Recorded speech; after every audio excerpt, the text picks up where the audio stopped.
आज का विषय है अलंकार। अलंकार बहुत ही इंटरेस्टिंग टॉपिक है और आसान भी है। तो सबसे पहले हम लोग अलंकार की डेफिनेशन देख लेते हैं। अलंकार में अलम और कार दो शब्द हैं। अलम का अर्थ है भूषण, सजावट, अर्थात जो अलंकृत या भूषित करे वह अलंकार है। स्त्रियां अपने साज श्रृंगार के लिए आभूषणों का प्रयोग करती हैं, अतएव आभूषण अलंकार कहलाते हैं। ठीक इसी प्रकार कविता कामिनी अपने श्रृंगार और सजावट के लिए जिन तत्वों का उपयोग प्रयोग करती हैं वे अलंकार कहलाते हैं। अतः हम कह सकते हैं कि काव्य के शोभा कारक धर्म अलंकार हैं। इसी आधार पर अलंकार के दो भेद किए गए हैं। पहला है शब्दालंकार और दूसरा है अर्थालंकार। ठीक है। शब्दालंकार, जहाँ किसी कथन में विशिष्ट शब्द प्रयोग के कारण चमत्कार अथवा सौंदर्य आ जाता है, वहाँ शब्दालंकार होता है। शब्द को बदलकर उसके स्थान पर उसका पर्याय रख देने पर यह चमत्कार समाप्त हो जाता है। अर्थालंकार, अर्थालंकार की परिभाषा देखिए। जहाँ कथन विशेष में सौंदर्य अथवा चमत्कार विशिष्ट शब्द प्रयोग पर आश्रित न होकर अर्थ की विशिष्टता के कारण आया हो, वहाँ अर्थालंकार होता है। ठीक है। शब्दालंकार के अंतर्गत हम लोग किन अलंकारों को पढ़ेंगे और अर्थालंकार के अंतर्गत हम लोग किन अलंकारों को पढ़ेंगे, आइए देखते हैं। तो शब्दालंकार के अंतर्गत हम लोग तीन अलंकार पढ़ेंगे, अनुप्रास, यमक और श्लेष। और अर्थालंकार के अंतर्गत उपमा, रूपक, उत्प्रेक्षा, अतिशयोक्ति और मानवीकरण अलंकारों का अध्ययन हम लोग करेंगे। ठीक है। तो सर्वप्रथम हम लोग शब्दालंकार के अंतर्गत अनुप्रास अलंकार पढ़ते हैं। देखिए, अनुप्रास अलंकार की परिभाषा क्या होती है। जहाँ वर्णों की आवृत्ति से चमत्कार उत्पन्न हो, वहाँ अनुप्रास अलंकार होता है। वर्णों की आवृत्ति समझ रहे हो, वर्ण मतलब अल्फ़ाबेट्स। हिंदी के जो अल्फ़ाबेट्स होते हैं, वर्ण होते हैं, उनकी आवृत्ति से यानी बार बार उनके आने से जब चमत्कार कविता में उत्पन्न हो, सौंदर्य कविता में आए, तो वहाँ अनुप्रास अलंकार होता है। एग्जाम्पल देखिए, कल कानन कुंडल मोर पखा उर्पे बनमाल विराजती है। इस काव्य पंक्ति में क वर्ण की 3 बार और ब वर्ण की 2 बार आवृत्ति होने से चमत्कार आ गया है। चमत्कार मतलब सौंदर्य आ गया है। अन्य उदाहरण देख लेते हैं। तरनि तनुजा तट तमाल तरुवर बहु छाए। इस पंक्ति में त वर्ण की आवृत्ति हुई है, त वर्ण बार बार आया है। चारु चंद्र की चंचल किरणें खेल रही थीं जल थल में। इस कविता की पंक्ति में च और ल वर्णों की आवृत्ति होने से कविता की पंक्ति में चमत्कार उत्पन्न हुआ है, अतः यहाँ पर अनुप्रास अलंकार है। अब हम लोग यमक अलंकार पढ़ते हैं। ठीक है। तो यमक अलंकार के डेफिनेशन देख लीजिए। जब एक ही शब्द 2 या 2 से अधिक बार आए और उसका अर्थ हर बार भिन्न हो, वहाँ यमक अलंकार होता है। अनुप्रास अलंकार में आपने देखा कि एक ही वर्ण बार बार आए, लेकिन यहाँ पर क्या है, एक ही शब्द, वर्ण नहीं शब्द, 2 या 2 से अधिक बार आए लेकिन हर बार उसका अर्थ भिन्न हो, तो वहाँ यमक अलंकार होता है। उदाहरण देखिए, काली घटा का घमंड घटा नभ मंडल तारक वृंद खिले।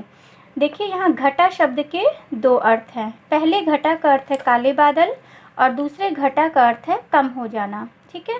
तो घटा शब्द ने इस पंक्ति में सौंदर्य उत्पन्न कर दिया, अतः यहाँ यमक अलंकार हो गया। अन्य उदाहरण देखते हैं।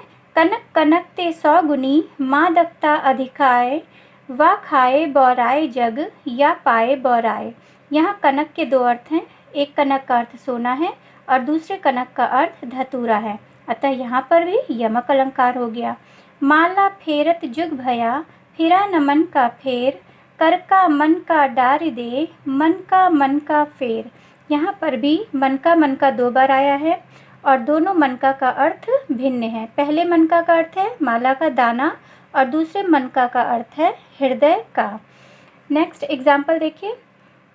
जे 3 बेर खाती थीं ते 3 बेर खाती हैं, तीन बेर, पहले तीन बेर का अर्थ है तीन बार और दूसरे तीन बेर का अर्थ है तीन बेर के दाने। ठीक है, क्लियर हो रहा है।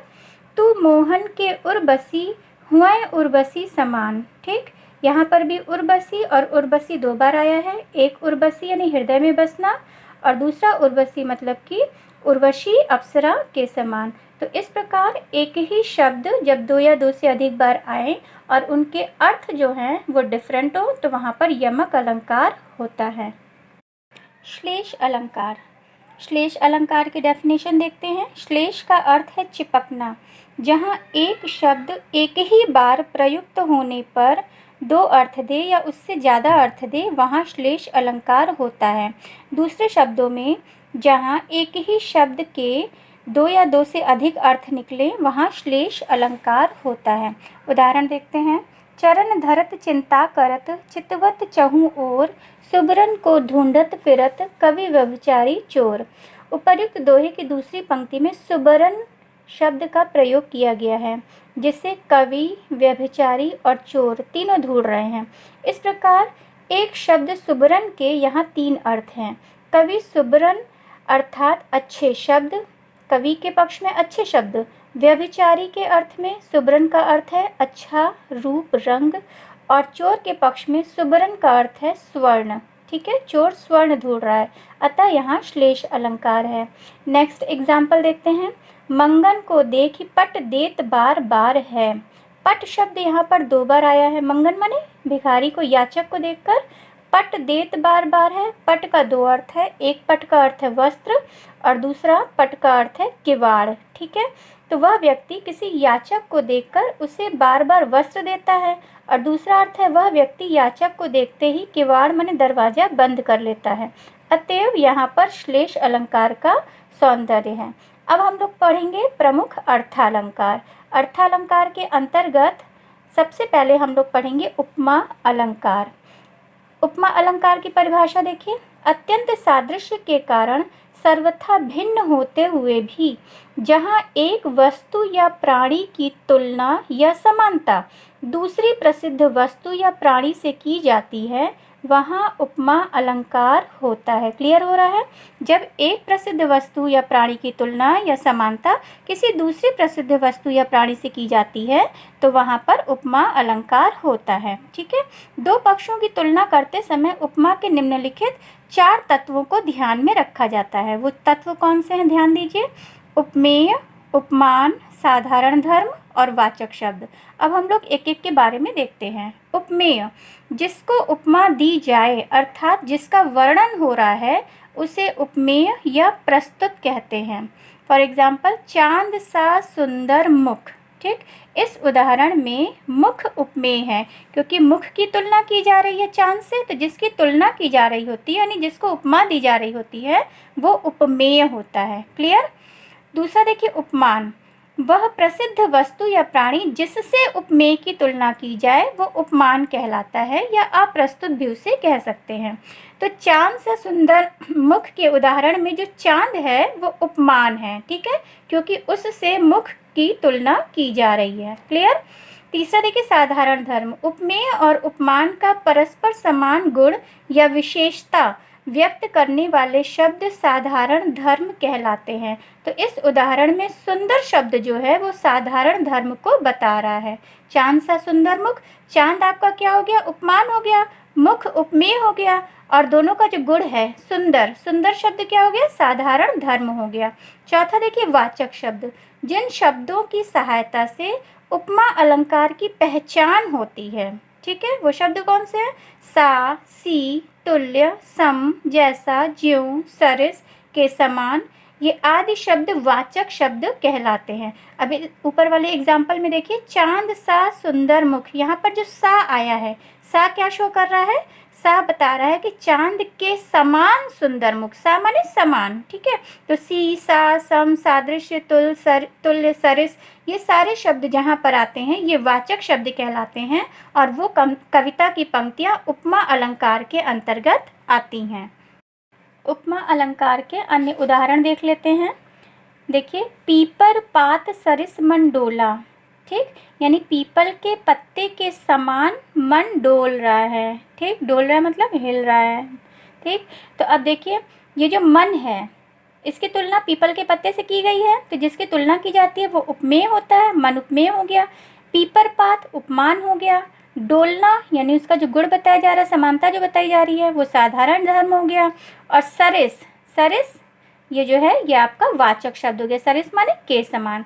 नेक्स्ट एग्जाम्पल देखिए, यह देखिए अरविंद से शिशु वृंद कैसे सो रहे। अरविंद मतलब कमल। ठीक है, तो अरविंद क्या हो गया, ये उपमान हो गया। शिशु वृंद मतलब बच्चे जो हैं वो उपमेय हो गए। साधारण धर्म कैसे सो रहे हो गया, और वाचक शब्द से हो गया।